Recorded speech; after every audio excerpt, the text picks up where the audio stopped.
2 Samuel chapter 12, verse 16. So we can round up. I hope you have been blessed today, right? Hallelujah.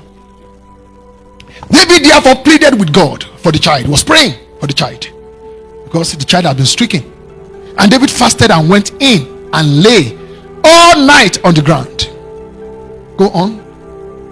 So the elders of his house arose and went to him to raise him up from the ground, but he would not, nor did he eat food with them.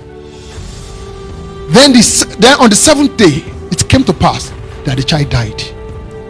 Prayed, fasted, the child still died. And the servant of David were afraid to tell him that the child was dead. For they said, indeed, while the child was alive, we spoke to him, and he will not heed our voice. How can we tell him that the child is dead? He may do some harm. He may harm himself. When David saw that his servants were whispering, look at the next line. David perceived that the child was what? Dead. Therefore David said to the servant, is the child dead? And they said, he's dead.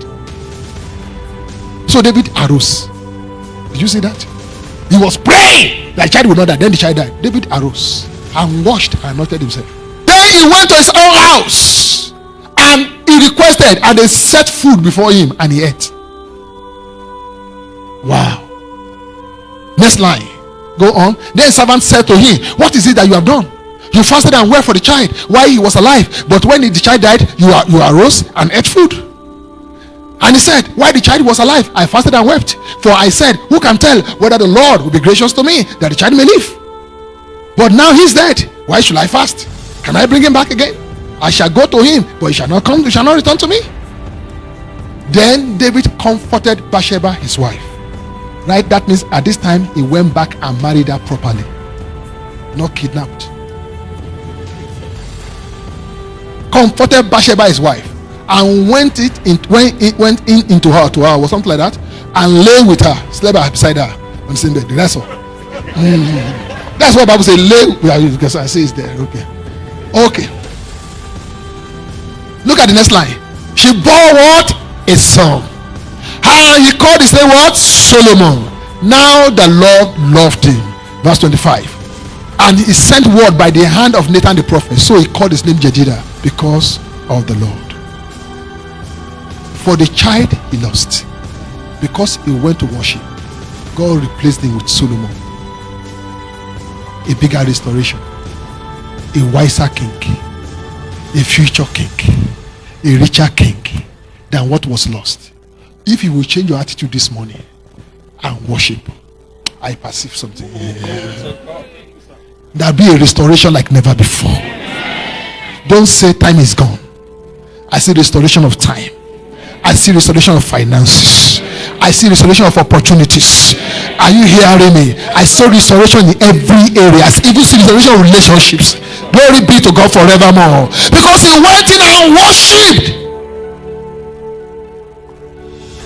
Something good happened. This mid-year Thanksgiving, you will testify. Honestly, you will testify. You will testify.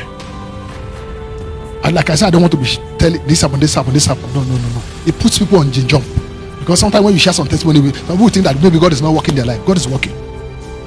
God is working. God is working. There's a particular approval I was looking for. I waited. Okay, why don't you call? I said, I'm not calling anybody. I just worship. Whenever I worship, just tell God. Believe me. Last Wednesday, they drove to my house with the approval. I've been chasing that approval for how long? If you just worship, are you hearing me? You don't need to do it. Just worship. Just trust God and see what we do. You are great. You do miracles so great. There is no one else like you.